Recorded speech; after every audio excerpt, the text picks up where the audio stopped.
আজ দূরদর্শন কেন্দ্র শান্তিনিকেতনে বিশ্বকর্মা পূজা অনুষ্ঠিত হলো। কর্মীরা ভক্তিভরে দেবতার পূজা অর্চনা করেন। সকাল থেকে কেন্দ্র প্রাঙ্গণে সাজসজ্জা ও আনন্দের পরিবেশ দেখা যায়। পূজার পর প্রসাদ বিতরণ ও ভোগের ব্যবস্থা করা হয়। উপস্থিত ছিলেন অফিসের সকল কর্মী ও কর্তৃপক্ষ। বিশ্বকর্মা দেবতার প্রতি শ্রদ্ধা জানিয়ে তারা আগামী দিনের কাজ আরও নিষ্ঠা ও সফলতার সঙ্গে করার অঙ্গীকার করেন। এদিন কর্মীদের মধ্যে ভ্রাতৃত্ববোধ ও মিলনের আবহ সৃষ্টি হয়।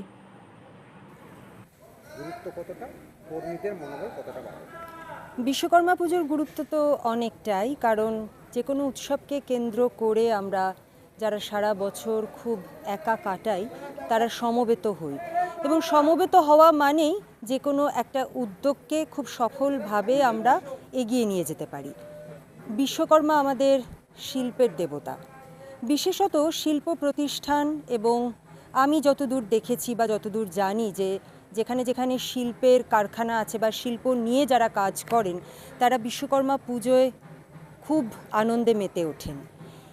এই পুজোকে কেন্দ্র করে তারা শিল্পকে যেরকম সমৃদ্ধ করেন এবং তাদের মনোভাবও কিন্তু বদলে যায়। তারা মনে করেন যে এই পুজোর মধ্যে দিয়ে বা বিশ্বকর্মাকে আরাধনার মধ্যে দিয়ে তারা আগামীতে আরও অনেক বেশি কাজে যুক্ত হতে পারবেন। মনোবল তো বাড়েই, কারণ ওই যে বললাম, উৎসবকে কেন্দ্র করে যে কোনো কাজে সামিল হওয়ার মধ্যে সবাই মিলে আনন্দ যজ্ঞে অবগাহন করার মধ্যে একটা অদ্ভুত আনন্দ আছে।